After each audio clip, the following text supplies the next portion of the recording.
Olá, eu sou Pedro Janot e é uma grande alegria estar com vocês em mais um No Ar com Pedro Janot. Hoje eu trago uma figura querida que cruzou a vida inteira na aviação, como comandante, como piloto de caça, com visões opostas. Nós, no começo, fizemos um pacto para transformar essa companhia azul numa grande companhia. Mas vamos lá.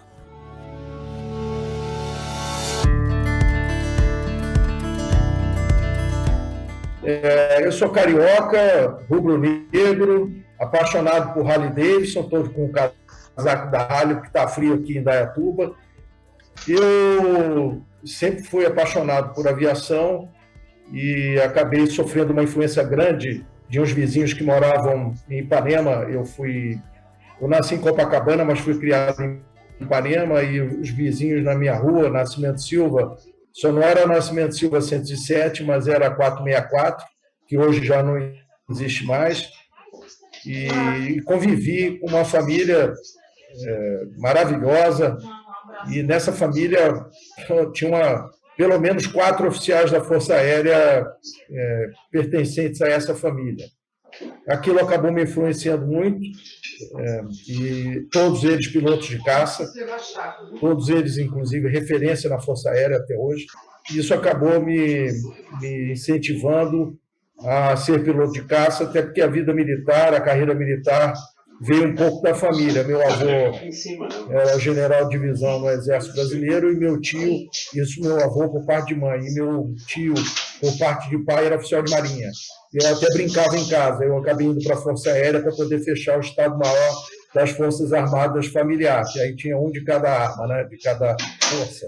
Fala para quem está nos assistindo o que é sentar, quer dizer, ter conquistado o direito de sentar o bumbum dentro de um avião desse e voar. Bom, eu te diria que a primeira coisa, Pedro, foi a conquista de um sonho. Eu realizei um sonho de ter sido piloto de... Sou, né? Porque na FAB a gente diz, piloto de caça, ele morre piloto de caça, né?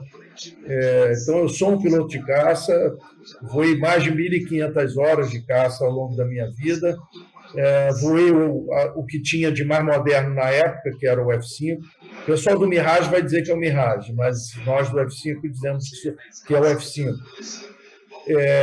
Então, realizei esse sonho, formei turmas e tudo mais. A sensação de você voar um avião de caça, ele te dá dois sentimentos muito fortes. O primeiro é um sentimento de liberdade imensa, imensa. A pilotagem de motocicleta chega a bater na trave um pouco desse sentimento de liberdade, e você sabe do que eu estou falando, porque você foi motociclista durante muito tempo da tua vida. O segundo sentimento que você tem é de poder. Eu tinha 2 canhões de 20 milímetros na frente do avião, mísseis na ponta da asa e possibilidade de diversos tipos de bomba de 1.000 libras cada uma debaixo das asas. Isso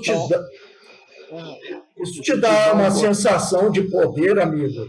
Quando a gente fazia emprego real, né, lançamento de armamento real na Restinga da Manambaia, que você via a rajada do canhão, dos 2 canhões do F-5, você sentia um pouco do recuo dos canhões na própria aeronave, que vinha numa velocidade muito grande. Então, você tem uma noção real do poder daquela máquina, e o piloto de caça, ele veste a aeronave, né? Você não pilota a aeronave, você veste a aeronave e, a partir daí, você a comanda.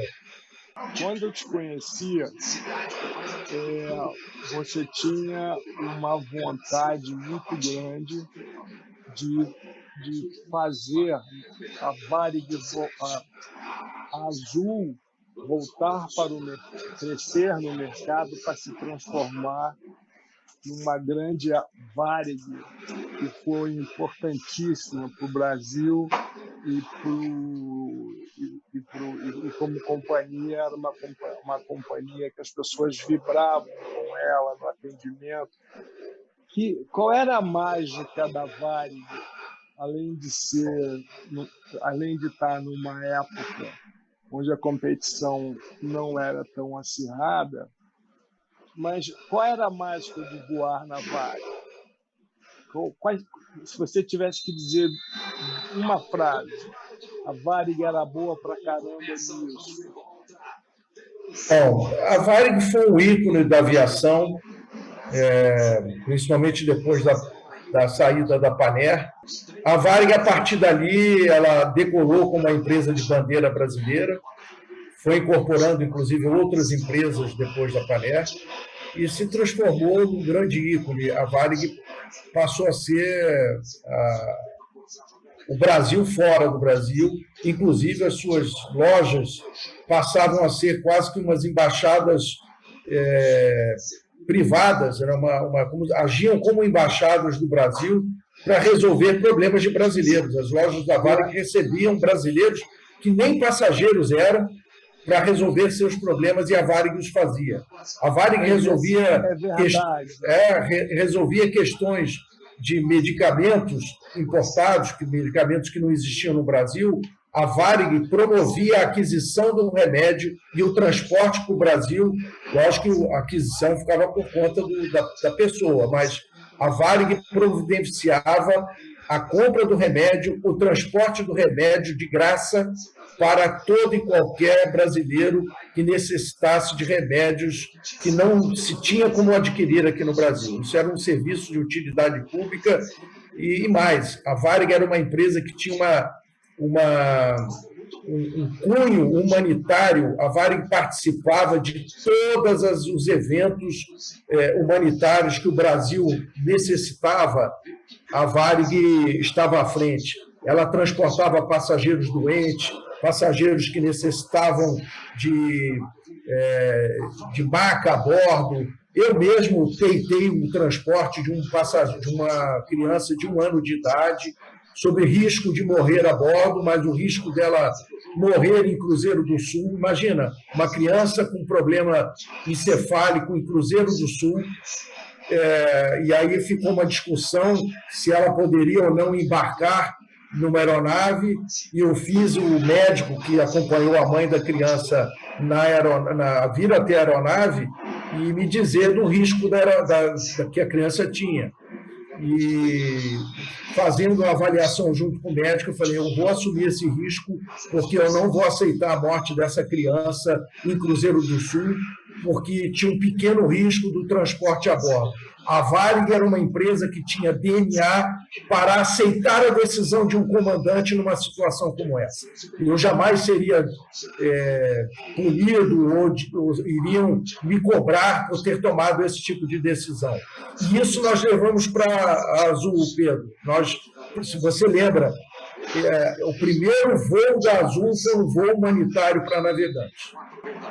É verdade. A Azul já nasceu com esse DNA formado principalmente por você e pelo projeto que é. Agora, Miguel, quando nós nos conhecemos na Azul, você entrou num período que eu não estava.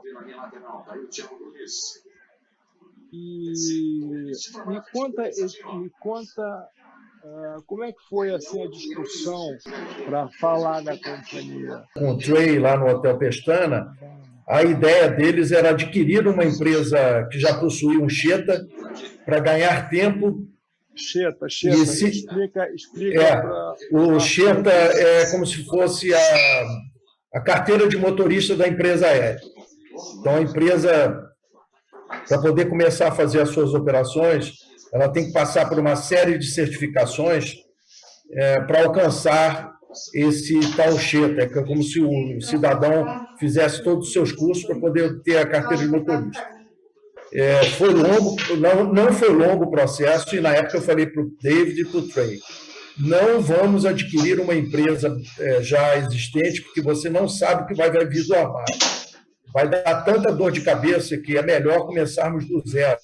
Até porque a gente vai ter que precisar modelar uma série de coisas que iriam ter que andar em paralelo caso eu pegasse essa empresa já estabelecida. E aí ele me perguntou, em quanto tempo você acha que a gente certifica a Azul? Eu falei, David, de 10 a 12 meses. E nós conseguimos certificar em 6 meses, né, Pedro? Então, aí eu já estava lá dentro. Já, por isso que eu estou falando, você já estava dentro. A partir daí, começaram as ideias do David a respeito do Hub, onde é que nós iríamos iniciar as operações. Quando eu cheguei lá em Campinas, na primeira visita, que foi, se não me engano, em abril de 2008, o Panda, outro dia, fez uma live e eu assisti depois o depoimento dele, porque estava eu, ele, Trey, David, Gerald. E quando nós chegamos em Campinas, e Campinas tinha sido um desastre para a Varig, para Rio Sul, para Transbrasil, para a VASP. E eu virei para o Panda e falei assim, Panda, e aí falei um palavrão, não vou falar aqui, e eu falei, isso aqui vai ser um horror, isso aqui está um deserto. Aí o David vira para a gente e disse, que maravilha, isso aqui vai ser um espetáculo. E aí é o olhar do gênio, né? Ele já estava vislumbrando que não teríamos ali, primeiro, um ataque das empresas, porque elas não tinham uma estrutura tão grande quanto aquela que nós iríamos montar, tínhamos espaço para crescimento, e mais a questão da colocação dos ônibus para a interligação do interior de São Paulo e de São Paulo. Ali e mais, nós íamos operar dentro do conceito do Hub Bypass, ou seja, nós não iríamos operar de grandes cidades para grandes cidades. Ô Miguel, nós estamos falando, quem está nos assistindo, nós temos a maioria jovens de 25 a 49 anos, e você recomendaria aviação? Qual é a dica que você daria para que essas pessoas que quisessem entrar na aviação, quais as dicas que você daria para essas pessoas? Pedro, a primeira coisa que eu diria é o seguinte, lutem e briguem pelos seus sonhos. Se o seu sonho é ir para a aviação é uma atividade que, se você não tem vocação para ela, eu diria que qualquer profissão, mas a aviação, aí cada profissão tem sua característica. Se você tem sonho e vocação por uma determinada atividade, porque às vezes você não tem vocação, você tem desejo e não tem vocação. É estudar, se preparar. E se preparar da melhor forma possível dentro da linha que você queira. Eu quero ser aviador, eu quero ser comissário de bordo, eu quero ser mecânico de aviação, trabalhar na área de manutenção como engenheiro, eu quero trabalhar na área de aeroportos, ou até mesmo na área financeira, de marketing, área comercial. Se preparem para isso. Antigamente, a Varig era uma empresa que era tão completa que ela preferia pegar os pretendentes a futuros funcionários do zero e formar lá dentro da casa. Hoje em dia não se tem mais condição, o mundo mudou. Uma empresa aérea vai querer pegar os seus funcionários, os aeroportos, minimamente formados.